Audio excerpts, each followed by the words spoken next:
Right. I wanted to revise magazines today, and I thought we'd do it through the kind of lens of thinking about Hesm and Hull and Curran and Seaton, two industry theorists that might come up as something for you to evaluate, because we could think about for Curran and Seaton, we could think about how it be, whether they're driven by profit and power, and for Hesm and Hull, whether they take risks or play it safe, and how the structure of the businesses affects their ability to experiment with risk. Okay. All right. So, obviously, if you get one of these evaluating questions, you've talked through, both with me and with Mr. Booth, roughly about how you're going to structure them. What sort of things are you going to be bearing in mind when you're planning how to structure an evaluation essay? We talk about have 2 paragraphs on how useful they are and ways that, and use examples in those paragraphs on specific articles or images in both magazines. And Yeah. 2 paragraphs on limitations, and then you can maybe do in those limitations how another theory might be more helpful. Okay, good.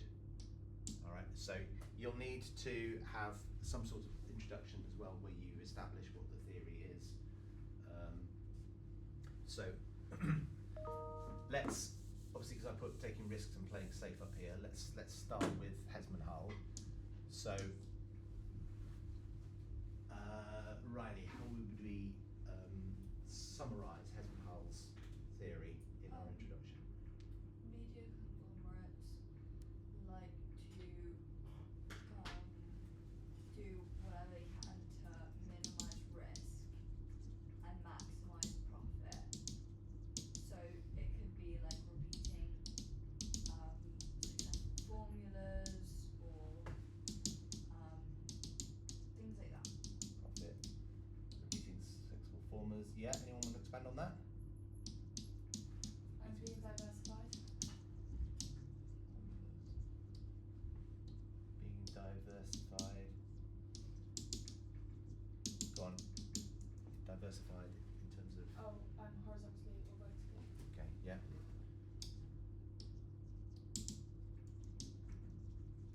Or vertically. Okay, so that would lead you to want to explain something about the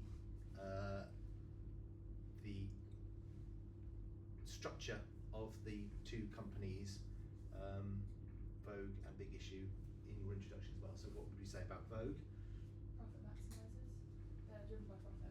Driven by profit. And Yeah. What do we know? Mainstream. Fashion and lifestyle magazine. Yeah. Okay. What do we know about the publishers? Condé Nast. Yeah, published. Condé Nast. And what kind of company are they? They are a large international conglomerate. What else do they publish? Anybody? They publish Time, the Times magazine. Oh, that other magazine, yes. They Not the Times, but a magazine called Time. GQ, Time,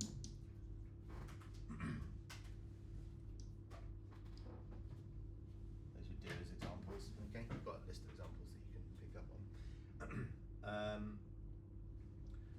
And Vogue itself is diversified globally. It's got many different issues. So you could name some of the countries where it's currently. Japan, obviously US, UK. You can talk about the fact that it was founded in the US originally. It started in the UK in 1916. Obviously, it's French editions, etc. Okay. You'll also want to mention the fact that the issue that you're writing about is from 1965, when it was already quite diversified. It had 6 different international editions. Okay, whereas the big issue, It's an independent magazine, and it's like operates not on a profit basis. Like doesn't yeah, it reinvests its profits to homeless people or people who are struggling. reinvest profits, yeah, into, Into the vendors so, well, or charity. so any profits that the magazine itself makes are reinvested into yeah, charitable enterprises. Yeah, they have a thing called Big Issue Foundation, okay, which gives grants, money to people who want to found businesses or work on other projects that might help lift them out of poverty. You'd also want to talk about the unique kind of sales structure in your paragraph, the fact that your introductory paragraph, that the vendors, how does it work, Scott? How does it work with the vendors? They use their own money to pay for the Yeah.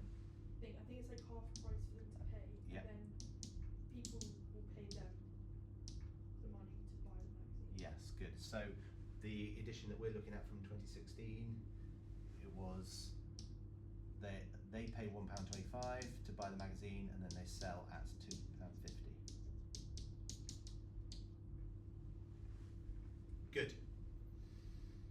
All right, I'm going to clear all that off so that we can fill out these boxes here with examples of taking risk and examples of sort of playing it safe. So, in the edition that we are studying of Vogue from 1965, can you think of some examples of content that might have been considered to be risky? The like Q-Tex advert where it's bare essentials might be risky for as older audiences might take oppositional readings toward it. Yeah. Might take traditional reading. Good. You would flesh that out with, unintended, sorry, with a little bit of explanation of what the Q-Tex advert is all about and why people might find it objectionable. If you can quote, does anyone quote anything? Fairly, are you woman enough? Are you woman enough? Good. Anything else? Birthday suit, bare essentials. Yeah. Bare essentials. Yeah, and also some quoting about the mise en scène of the advert, the fact that the woman is appearing as if naked, etc. Can you give it a bit of context? It's a swimming, it's context to this women in the 60s and liberation and freedom at the time. 60s, good. So we're looking at the second wave of feminism. Sexual liberation.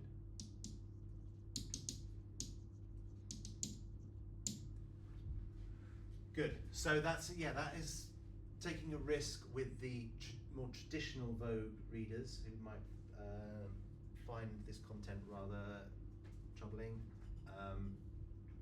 Good. I'm going to leave that up there while you copy it down. Let's think of an example where they might do something that is quite safe. They put the woman on the advert for the soap advert, Imperial Leather, Imperial Leather. looking after the child, and it's very playing it safe because it's kind of Yeah. enforcing the already ingrained ideals. Enforcing already ingrained. I like that.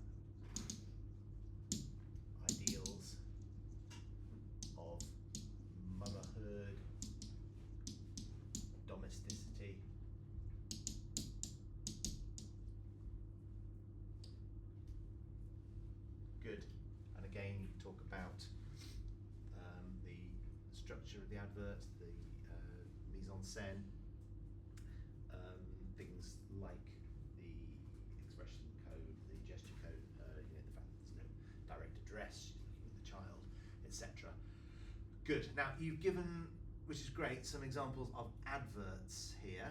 Can we think of any examples of the actual content of the magazine? So we have Sophia Loren on the front cover. Playing safe. Yeah. Yeah. Okay. Sophia Loren on the front cover. Okay. So why is that playing it safe? Anybody? Because she was already really popular. Yeah. Already. She has the Western, Western ideals of beauty standards. Good.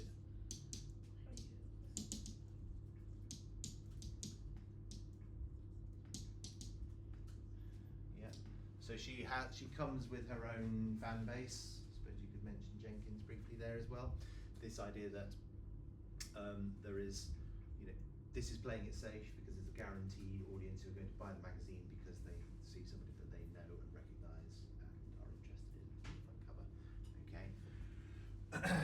You could make a point perhaps that her appearance, her dress code, the cultural codes there are possibly slightly problematic for a modern audience. Why? Because it could be classed as cultural appropriation. Appropriation, yes, because she's dressed as what? Turkish dancer, okay. But in the 1960s, people were very unlikely to have, the vast majority of readers would have been white, Western, would not have picked up on that. So in that sense, it wouldn't have been seen as taking a risk then. Good, all right. Something that might be considered a bit more risky? Putting Sheila Black, like one of the first female writers, in her column. Yeah, first developed that, she's not first female writer, but first. Well, no, first female writer for Financial Times. Yes. First female journalist. Actually, she was the first female journalist for the Financial Times. And she also uses quite from what word to describe it. I forgot the word to describe it, but Pompous. yeah, that's what I mean. Pompous language, which Yeah. can be considered rude and to some females, I guess. Yeah. Rude and condescending to some of the readership. But you could also contrast that by saying that it's quite empowering. She is giving the female readership, even though she's being pompous and condescending towards them, she is giving them very useful financial advice that they're unable to get anywhere else. So in that sense, maybe it's taking a bit of a risk. Yeah, giving invaluable financial advice. Okay, so this is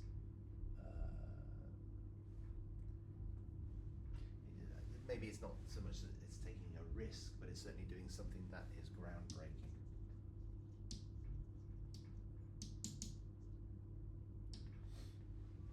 Good. All right, we've covered 4 bits of content there, just to remind ourselves the other bits of content that you might want to talk about. What else did we look at? We did the cover, there's the... You do the picnic spreads being quite outdated for the time, being in risk, or you could say for the more younger audiences. Okay, yeah, so interesting. So picnics, I think, is one that's going to straddle. You could, yeah, interesting things to say about this one. So younger audience.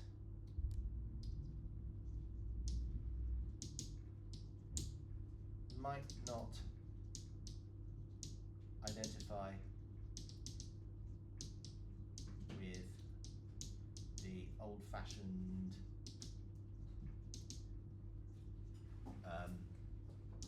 kind of literary, as in about books, literary article written by, do you remember the name of the person who wrote it?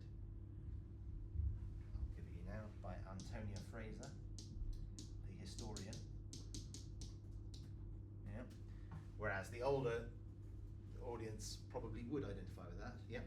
However, once you get into the actual depictions of clothing, because of course, although this article, although there is a piece of text with it, it's largely, it's an advertorial to sell clothes, isn't it? And once you get into the actual photo shoots, you could say that they, in some ways, are taking risks, and in some ways are not. So what's ways in which they're perhaps doing something groundbreaking, taking risks in the photo shoots? Remember?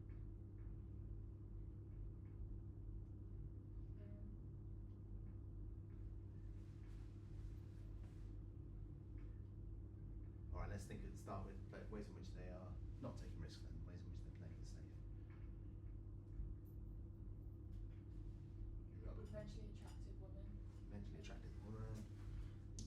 Yeah.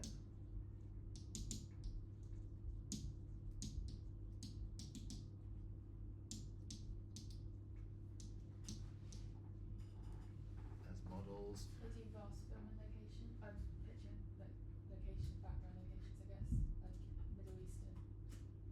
Where would you put that, as risky or safe? Or safe, isn't it? The sort of place that they were travelling to, like the middle class people travelling to. So places, so that the middle classes were increasingly interested in travelling to, were beginning to travel to, because cheap air travel was opening up in the 1960s.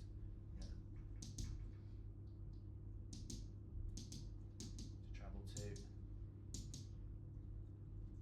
You could talk about them playing it safe by not foregrounding people of colour and ethnicity and people and those kind of ethnic minorities that some of the Vogue readers might have found other, so they're very much marginalised. There's one image that you might want to mention, which is the one where it's the man who is topless. That's quite groundbreaking, I think. Yeah, in the savannah.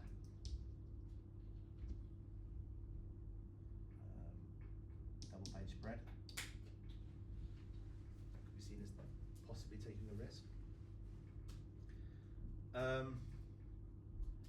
Good. Apart from that, the other articles in there that we haven't thought about, there's other adverts, but I wouldn't. I would make sure when you're writing that you don't just look at the adverts, because remember, Vogue themselves aren't responsible for the content of the adverts. They're very good at showing us what society was like in the 1960s, but basically anybody that could afford could pay to put an advert in Vogue. You're really looking at how Vogue is trying to attract more readers, and that's through the articles that it publishes. You've got the holiday heatwave one as well. The woman who goes on holiday and writes to her lover, darling, this place is awful. Good. You might also want to consider ways in which, since the 1960s, Vogue has become perhaps a bit more risk-taking. So what have they done since this edition that might suggest they're a bit more risk-taking? They've had celebrities such as Harry Styles in female led dresses. Yes. So celebrities. So they're not conforming to one gender, which would be Yeah. a problem. So not conforming to binary stereotypes, perhaps. E.g. Harry Styles on the cover. Obviously, very shortly after this, in 1966, they had the first woman of colour as a front cover star. So, people of colour.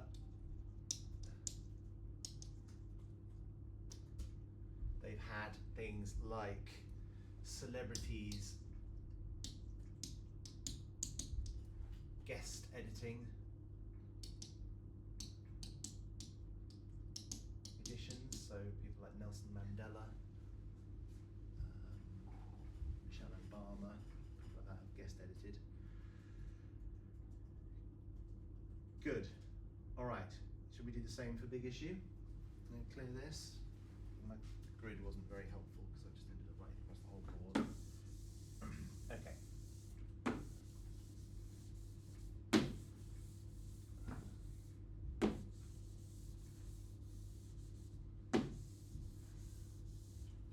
You can see hopefully how you could use the same examples to support a question about profit and power for Curran and Seaton. Essentially, what we're doing here is kind of picking out examples that you could use for either type of question.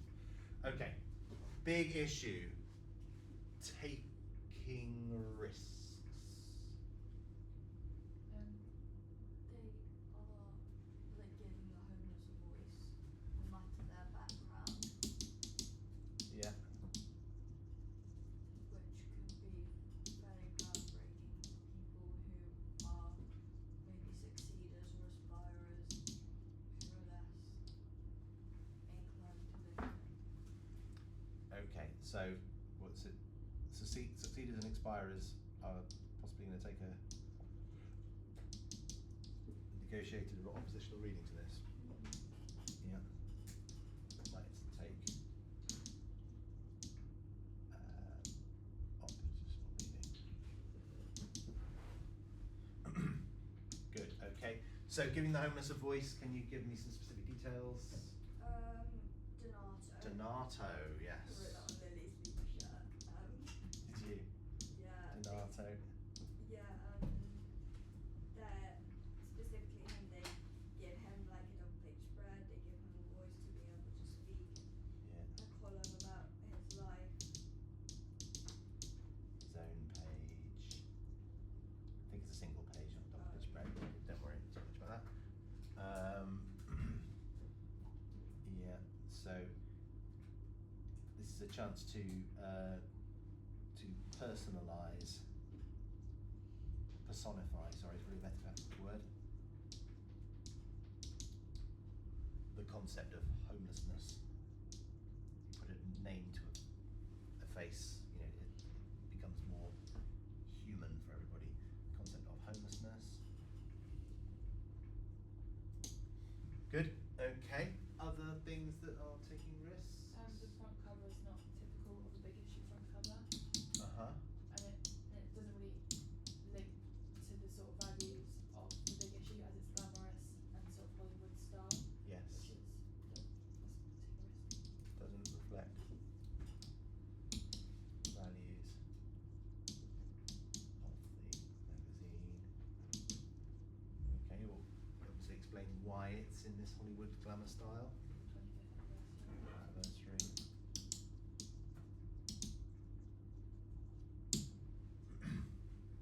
Good. And the Grace and Perry story, Grace and Perry. which many people might take different readings of that article. Yeah, good. So give an example of some of the readers who might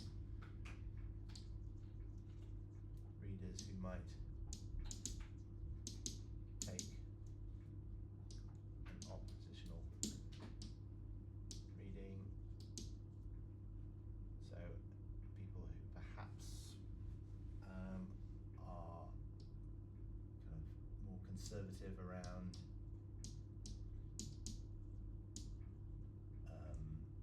issues of gender fluidity.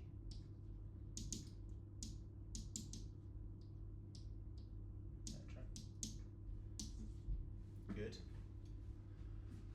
Another way in which I think they take risks, some of the contributors, now obviously we don't read many of these in the pages that the exam board tells us we have to study, but there are lots of people mentioned on the front cover, some of whom are, so lots and lots of celebrities. Some of them are conservatives. You might expect this to be much more of a left-wing, of a Labour or left-wing supporting magazine. So essentially I'm thinking of Theresa May, who was the Prime Minister.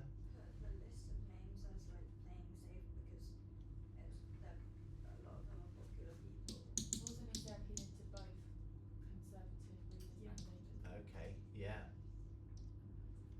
Okay, good point. Yes. Maybe Theresa May is an outlier here, and most of the people that they are list of names come with again inbuilt fan bases.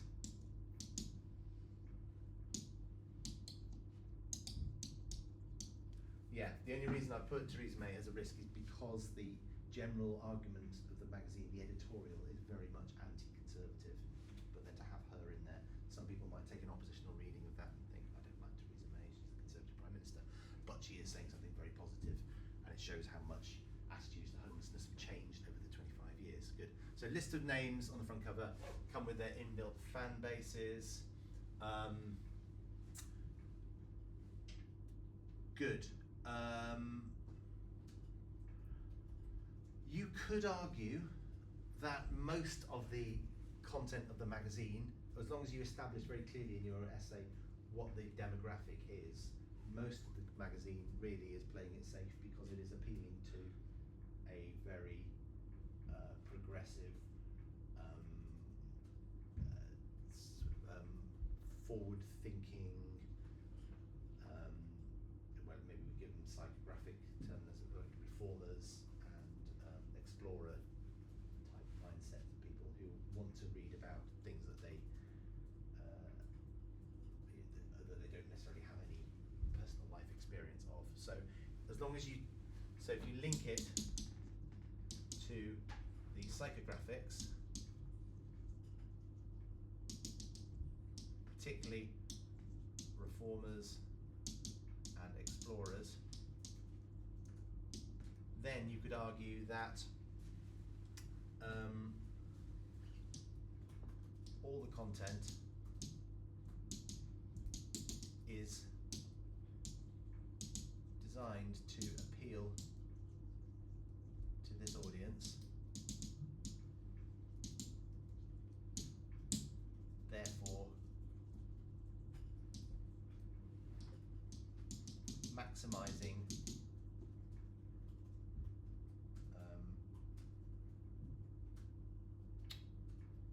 I'm going to say maximising audience, not necessarily going to say maximising profit. This is the thing with Hesm and Hull.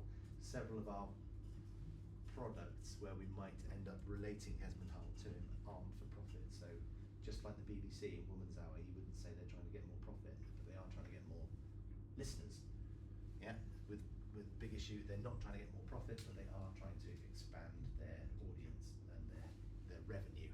Yeah, should we say revenue? The money that comes in. Good. So just a quick recap then of all the other bits of content in the Big Issue that we haven't thought about. We've thought about the cover.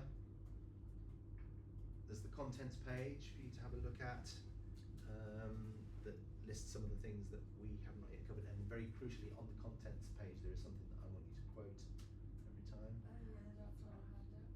Yes. What do we call that? Did you say it right? You press the five, yeah, it begins with manifesto. Oh yeah. Yeah. There are 5 of them. I don't expect you to learn them all, but I would want you to remember a hand up, not a handout, and maybe trade, not aid. Sorry about the handwriting here. Trade, not aid are 2 of the most important aspects of the manifesto. Quite how that relates to whether they're taking risks or playing it safe, I suppose.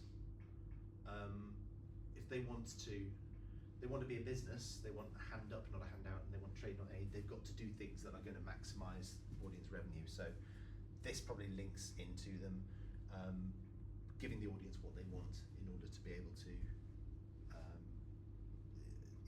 maximise that revenue. But as I said, it's not for profit, it's all invested back into the charitable enterprises of the Big Issue Foundation. Good. So we've got the cover page, we've got the contents page, we've got the you can go to the bathroom again. We've got the letter, we've got the editorial, which you may or may not want to refer to, Scott. I think there was a page and it was about a story of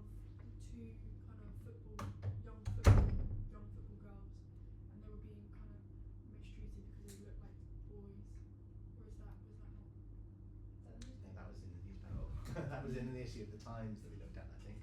Yeah, I think so. The pages that we studied were Grace and Perry. Oh yeah. Yeah. The Soggy Bottoms, no Soggy Bottoms here, the bakers that had formed a profitable business called Rise, and they're training up homeless employees. You've got the moving on section, yeah, where we look at some of the examples of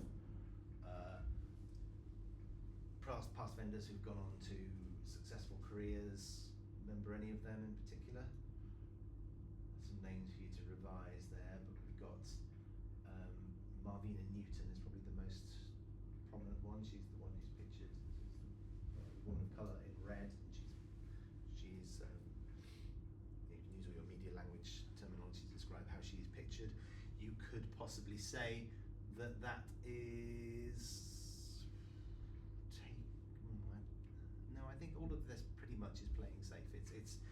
It's showing people who bought the magazine, Reformers and Explorers, the value of what they're doing. It's reinforcing to them why what they're doing is a good idea. You've got the page on Donato, and the last thing is there's the page of special types of adverts. Adverts that appeal to like the demographic. Yeah, very, very niche adverts. I don't know what they're Yeah, classified adverts they're called. Yeah, okay. For very, very bespoke charities, for those t-shirts, those kind of niche t-shirts, the ethical duvets. It's a page that really appeals again to this psychographic, people who want to kind of change the world, want to explore, want to help. Very good.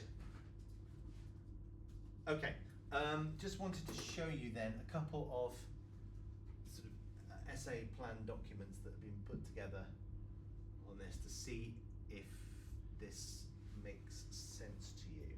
Okay, so this is just some bullet points that people have put together about Hesm and Hal, examples of taking risks in vogue, and then but things that aren't taking risks, big issue, but let's see if we agree. Okay, so this one we covered, yep, offering empowerment through exploring the growing financial independence of women in the 1960s. Could be seen as taking a risk. Depicting foreign travel as possible for independent women. Yep, that's kind of groundbreaking. That's the Heatwave article. The Q-Tex advert, as you said, daring, sexually liberated, and suggestions of more permissive social values. Representing, okay, here's an interesting one. So, Sophia Loren has been put in this example into the taking risks section. I'm not sure whether that's entirely true, but she does represent the exotic other, a society who are more and more interested in different ethnicities, different cultures, would be interested in somebody who was in Turkish costume, but we've got that caveat that she is dressing up and it's not real. She's playing a part. It's a photo taken on location, not for a film. But there is the exotic location in the Picnic and Heatwaves articles. There are references in the contents to new artistic movements like pop art and Andy Warhol and other, also to other more glamorous locations. They talk a lot about the Middle East in the contents page, various places in France that people might want to visit. And then the intellectual highbrow article on picnics may be alienating to less educated readers. But here are examples of things where they're taking it safe. The Imperial Leather advert, where women are depicted as mothers and housewives.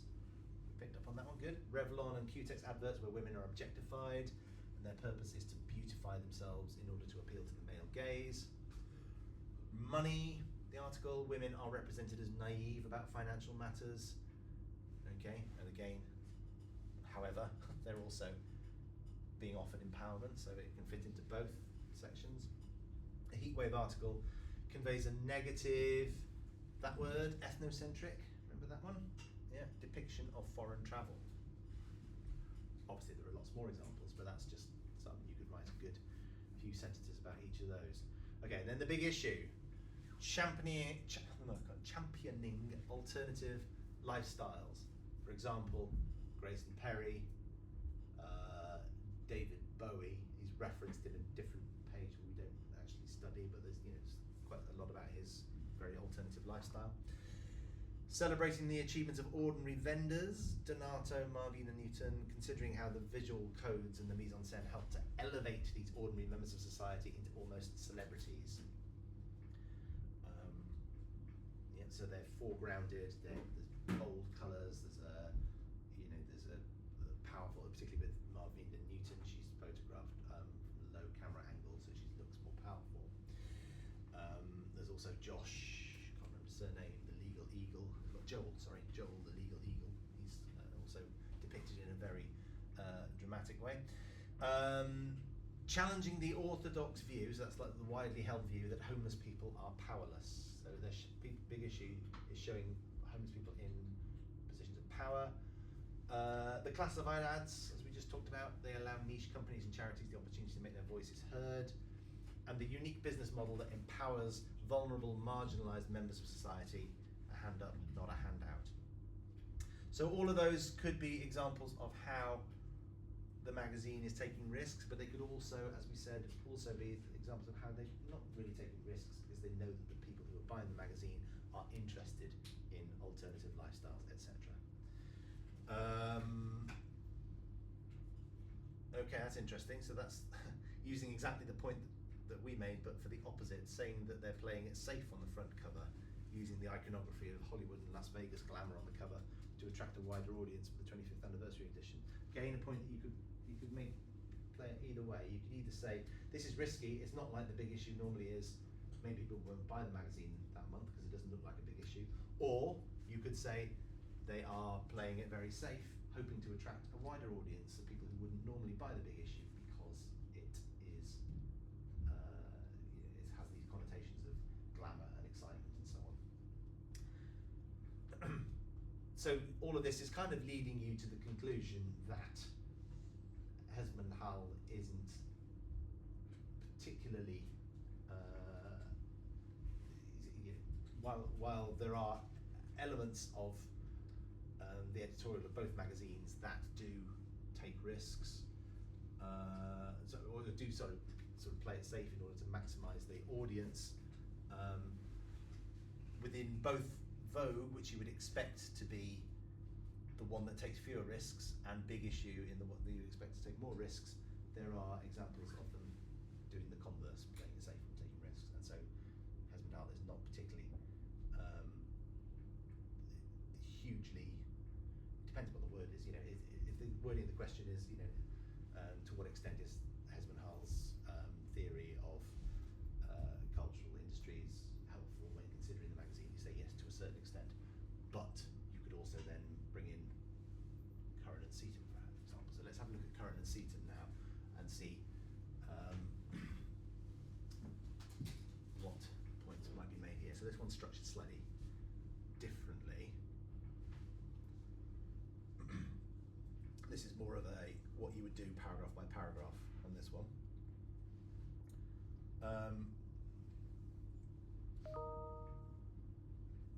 Okay, so this is an essay plan for Curran and Seaton, essay on magazine. So briefly introducing their theory, as we said, at this time that media industries are dominated by a few powerful companies driven by profit.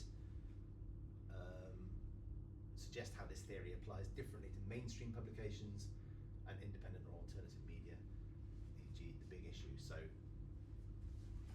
see, the Big Issue is not driven by profit, okay, but it is driven by trying to increase and maximise the readership as much as possible. And indicate your essay will analyse these two case studies, these two magazines, to assess the validity and limitations of the theory. So an overview of the theory, the concentration of ownership, how this stifles diversity in content. Profit motive leads to safe, formulaic content to minimize risk.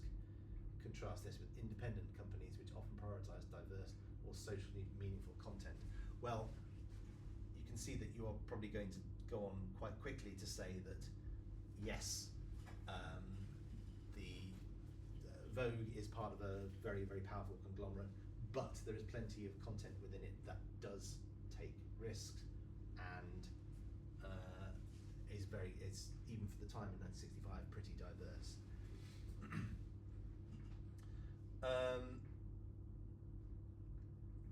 So examples, so when you talk about Vogue, the context explaining that it is a powerful global media company, significant issues, and it's aimed at affluent audiences.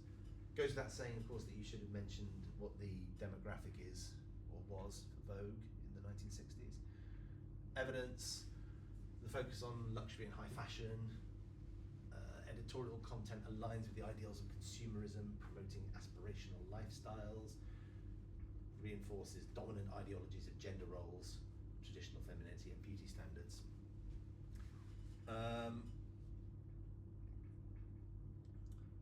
It's an example of a media product that's created by a conglomerate for profit, prioritizing it for advertisers' interests, and there's limited diversity of representation due to commercial constraints. So there aren't very many depictions of people of colour, and if they are, they're very much marginalised because in the 1960s that would have put a certain part of the demographic off. What that doesn't, of course, there is include any specific examples, but we've just been through all of the examples of things that you could link to there, okay? Paragraph 3, the big issue, the context that it was founded as a social enterprise with a mission to support homeless people. The fact that it's independent, it's not owned by any big publishing company, it allows a different approach to media production, prioritising social impact over profit. Covers issues like homelessness, poverty and social inequality, features diverse and socially conscious content. For example, the interview with Grace and Perry. Obviously, you can also include Donato, Marvina Newton, all manner of socially conscious content that goes in there, included in marginalised voices. So this challenges Curran and Seaton's claim about profit as the primary driver, but you could also say that yes, they're not seeking profit, but they are still seeking as large a revenue as possible. The strengths then of the theory, it's perhaps accurate to a certain extent for mainstream media like Vogue, where conglomerates prioritise profit, and it explains why there's lots of formulaic commercial content in much of the media landscape. But a limitation could be that it doesn't fully account for independent alternative media, which prioritise diversity and social value, and it overlooks niche markets or publications that succeed without adhering to these dominant commercial practices. Another limitation, of course, of the theory is you could say that increasingly Vogue has found a way to be as much more diverse and groundbreaking in its content. List those examples that we had of Harry Styles on the front cover, people of colour on the front cover, unusual people editing the editions, etc.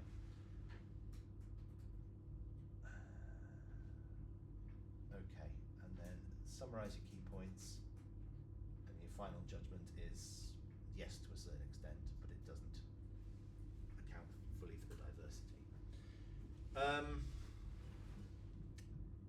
Use media terminology such as hegemony, plurality, and diversity. What does hegemony mean? It's like people who are in power, so often straight, white, old men. Yeah, good. Yeah. Plurality. More than one. Yeah. I'm gonna can't say the word, but I can spell it. Yeah. That word of different voices. Of different voices. Yeah. Diversity is the same, really. Okay. It's just an alternative word for you to use. Remember to contextualize both publications within their respective time periods and audience demographics. But with Vogue, you can go on and talk a little bit more about how it has evolved since refer to specific media language and representations in the additions to support points. Well, we've been talking about that quite a lot. But yeah, don't forget your media language terminology when you're talking about the setup of particular shots, etc. And acknowledge both the strengths and limitations of the theory to present a balanced argument. Good. Okay, I'm really pleased that you've remembered loads and loads of content from this.